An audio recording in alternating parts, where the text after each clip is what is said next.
estate. I'm ready for a jump start. Man, I forgot my jumper cables. No, I'm ready to help clients jump on a new home. But what if they fall off? And that's why you're the other Ryan. Get a jump on the new year by clicking the Utterback Real Estate icon at DeWittDailyNews.com.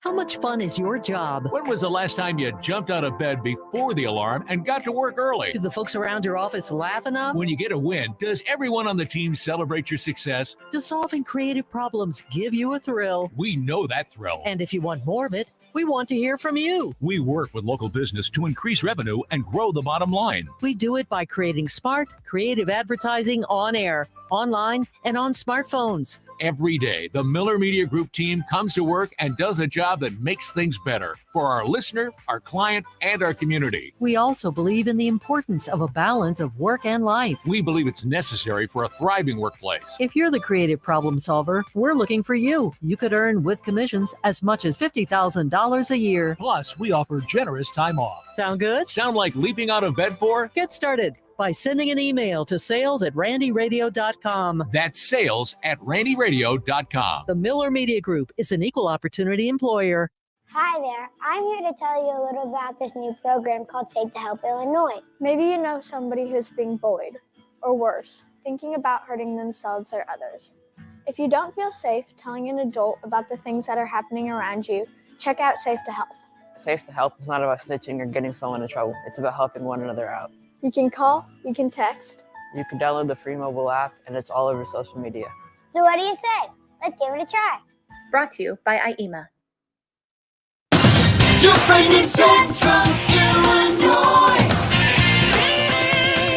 WHOW. Top of the morning. Thanks for being with us. I'm your host today, Seth Lawrence. The WHOW Morning Show streams to Facebook and YouTube. It's brought to you by Peterson Insurance, your Pekin insurance agent in Clinton. My guest on the phone today is Dr. Lisa Taylor. She is the superintendent of Heyworth Schools. Dr. Taylor, a good morning. How are you today?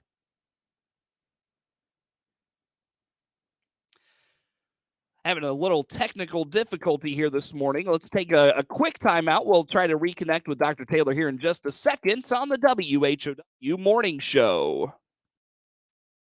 Hear Clinton Maroon live play-by-play this season on WHOW, the big 1520 daytime, 92.3 FM in DeWitt County, and 106.5 in Bloomington Normal all the time. Plus, streamed at DeWittDailyNews.com on the WHOW mobile app. Plus, hear a best of Clinton sports broadcast Saturday mornings at 10. All brought to you by Love It Once More Thrift Store. Keith Wade, your country financial representative, and our exclusive sponsor for our Player of the Game, Serve Pro of Hyatt DeWitt Counties, the leader in cleaning, restoration, and construction.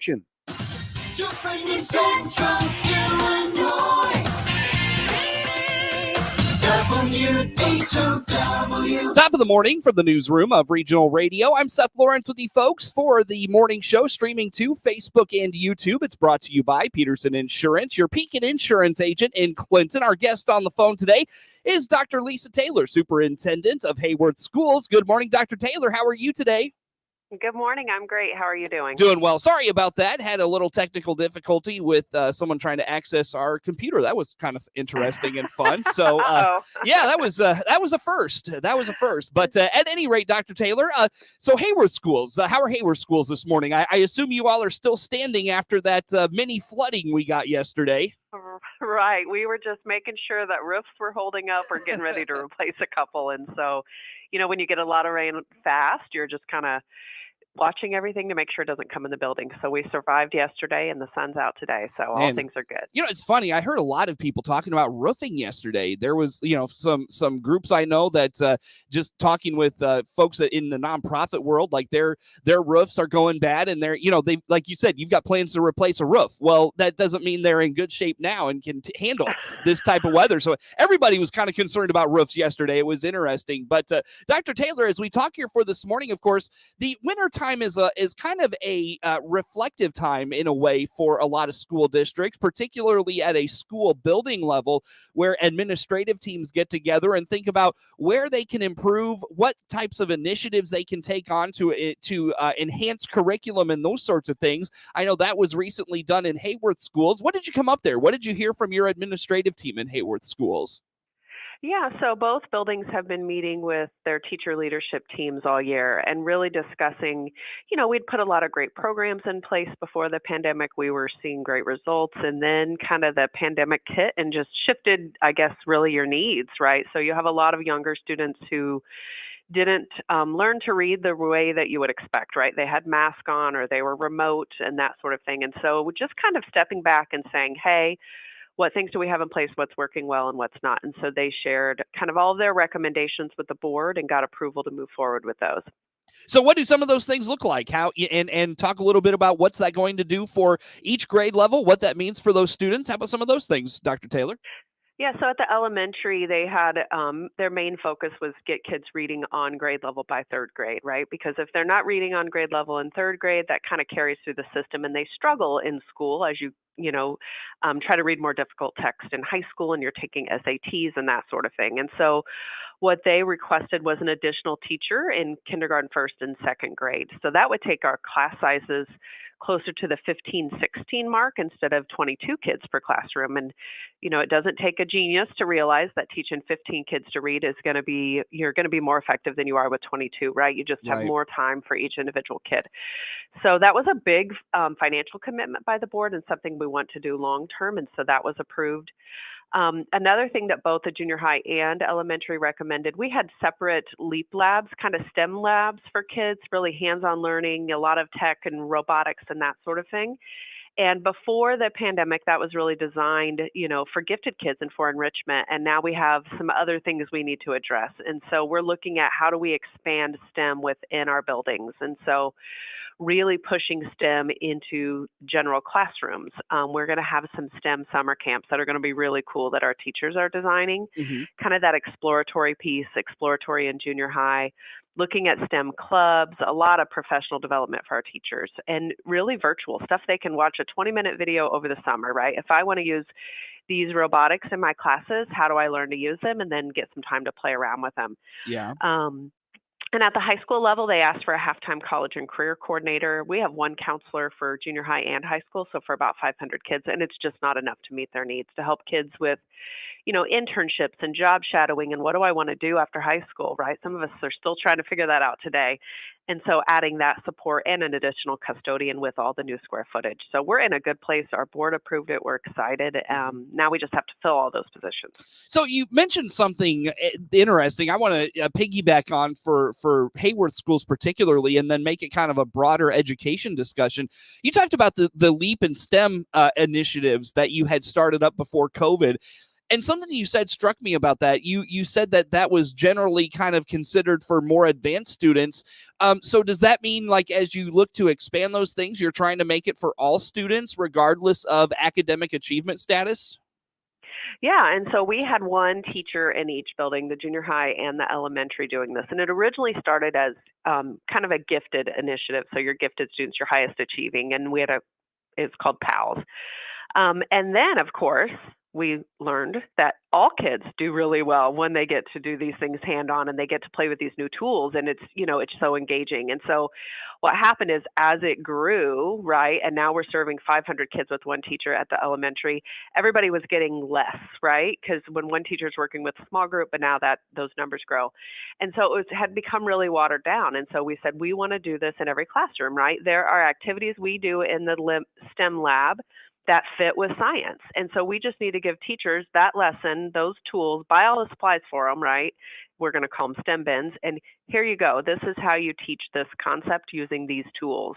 And then you're reaching all kids, right? Regardless of achievement level or anything else. And so I think it's really going to transform what we're doing in every classroom instead of just this one thing that you might get once a week, right? Yeah. Well, and so that kind of is interesting because it feels like that is realizing that while a student may not perform well academically in the classroom, they have gifts that perhaps and passions they can tap into, I just feel like every young kid enjoys the technology piece. They enjoy the iPad. They enjoy, the gaming systems. They enjoy, programming or whatever the case may be. Like, kids are drawn to technology in today's world. That's kind of interesting, I feel like. Right. And when you go by there, like, the kids are teaching me how to use the VR sets, right? Like, this is their world. This is kind of what they've grown up with. And you touched on it, but every kid has talents and abilities. And because you didn't pass the state standardized test, right,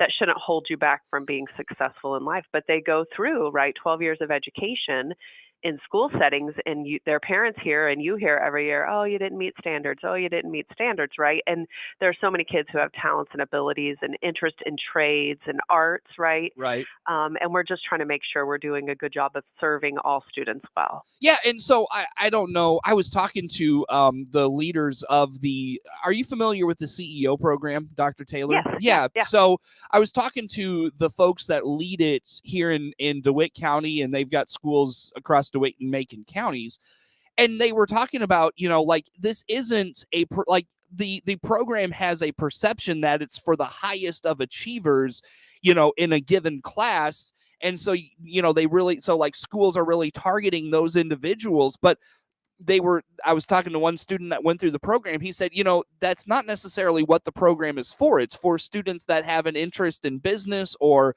maybe they don't know what they want to do, but they want different experiences to help guide them. So I feel like, maybe this education model of, like, we have to cater everything to the highest achievers, and, those are the students we should really be focused on. Maybe we need to find, those students that fall in the middle, where they're not straight A students, but they're not, they're not close to dropping out. We need to find those students and find out what they're good at and provide them opportunities. Does that make any sense at all, I guess?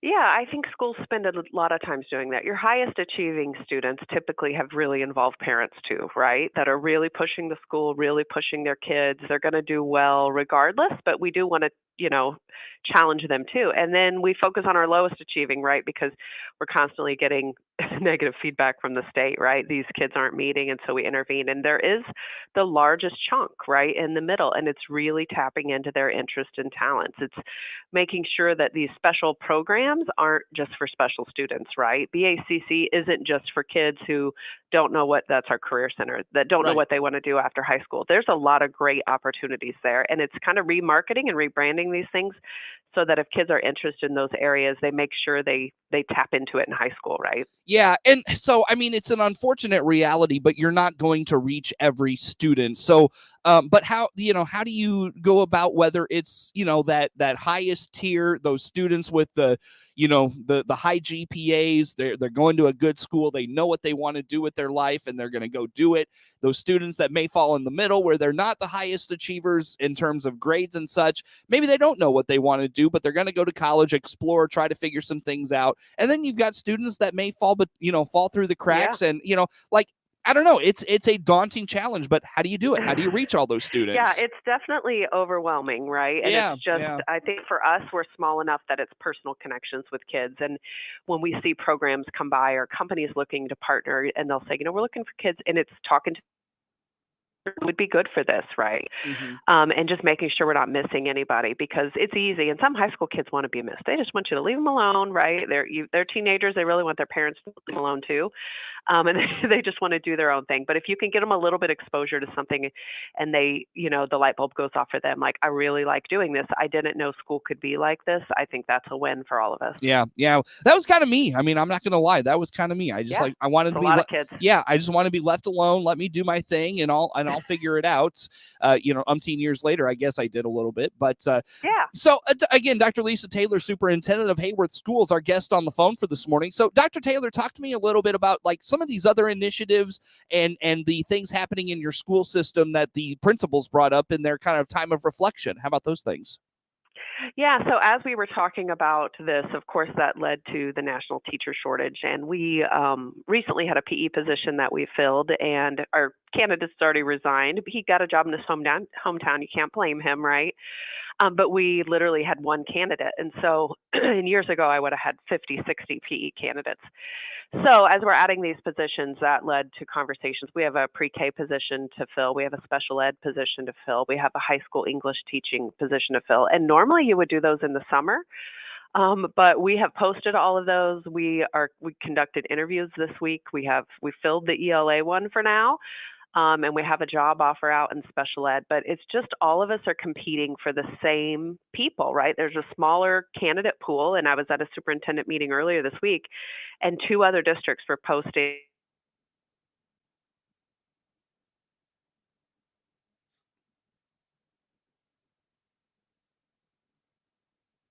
Well, I think we've lost Dr. Taylor. We will try to get her back here in just a moment. That'll give us a chance to take a time out, come back. You're listening to the WHOW Morning Show, streaming to Facebook and YouTube, brought to you by Peterson Insurance, your Pekin Insurance agent in Clinton. Dr. Lisa Taylor on the phone with us. More to come with her next on WHOW.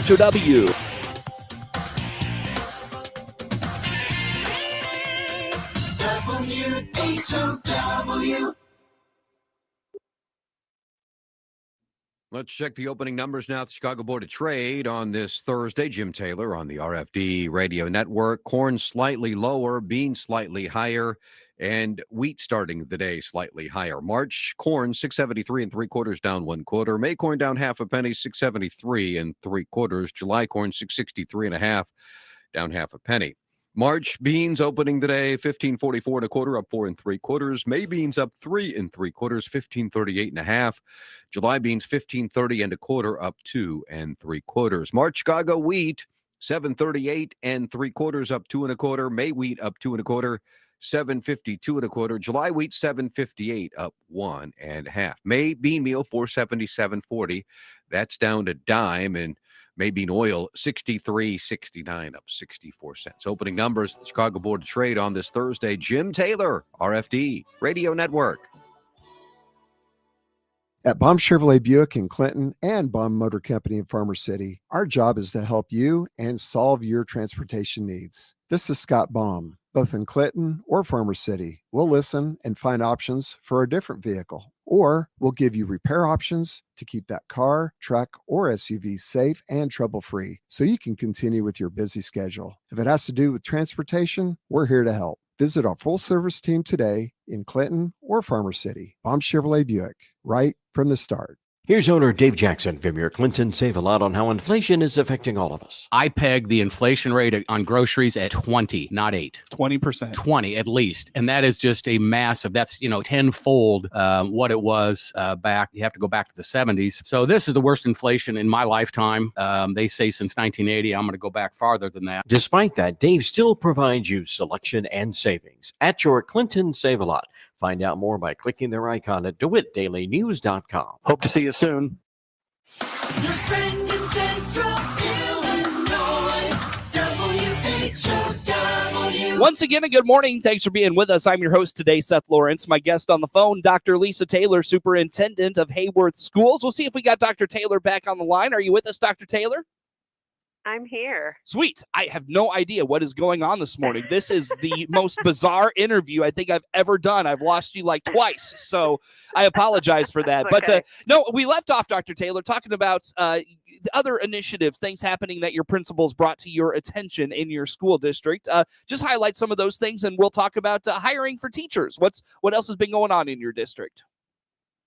Yeah, the big things right now is really hiring, and normally I would not say that in February. That's usually a May conversation as college kids are about to graduate and, teachers are retiring and that sort of thing. But it's starting earlier and earlier this year, every year, I guess. And I had a superintendent meeting this week, and we're hiring for a high school English position, and 2 others within 10 minutes of me were posting jobs the same day. So I was texting my principal, like, you got to get these interviews going ASAP.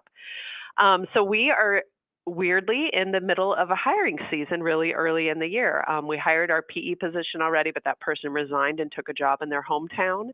And so we've got to fill that too.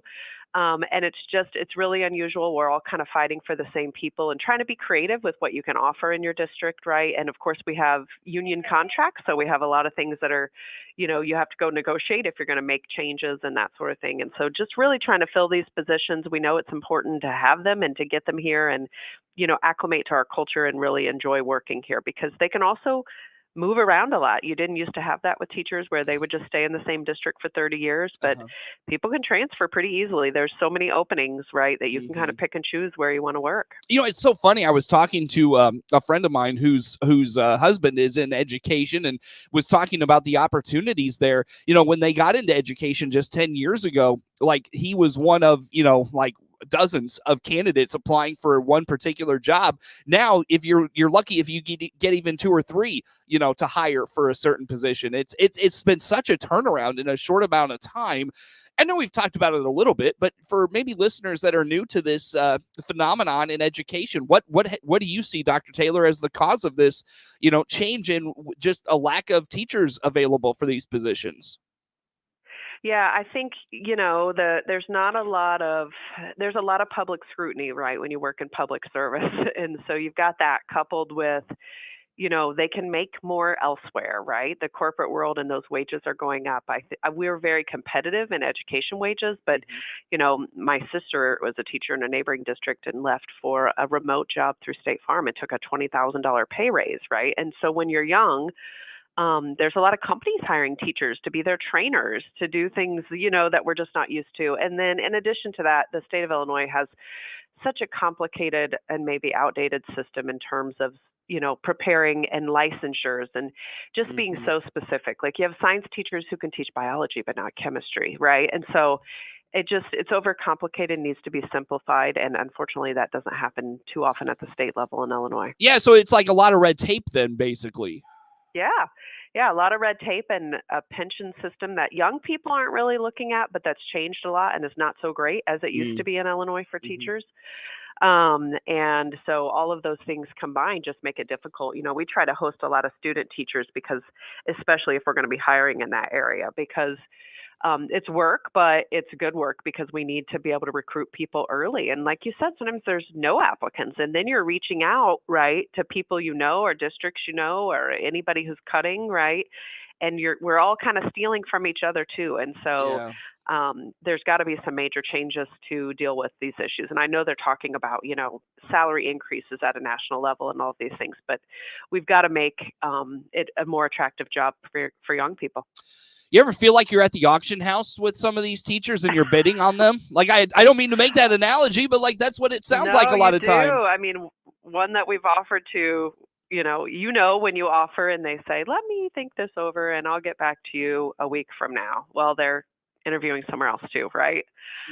So, you know, I mean, it's very clear, and we all know that. We'll be calling each other, you know, do you have, especially if I hire another superintendent, will call and be like, did you have any good candidates? Even if they didn't apply in their district, right? They just want to know, did you have any good people we could reach out to? That's different for districts.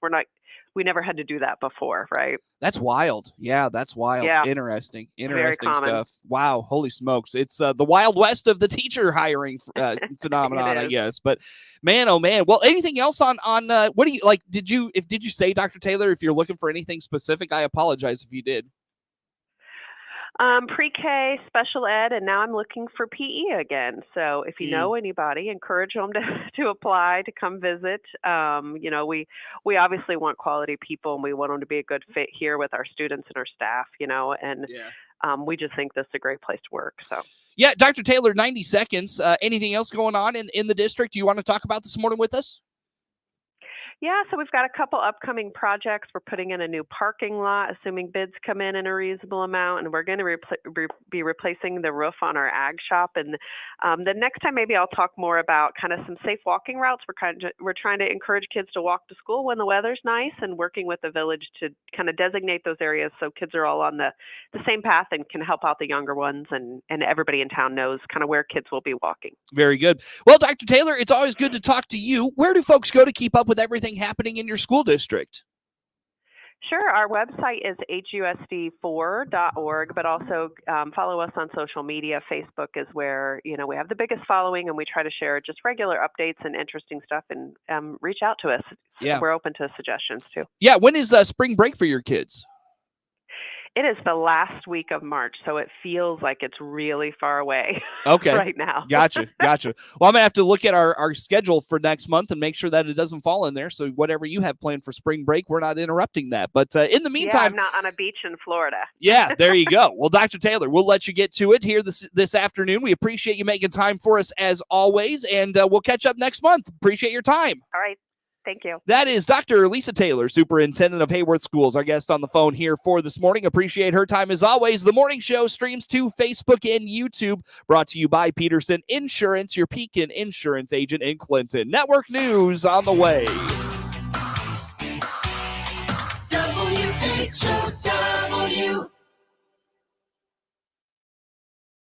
The Big 1520 WHOW Clinton 92.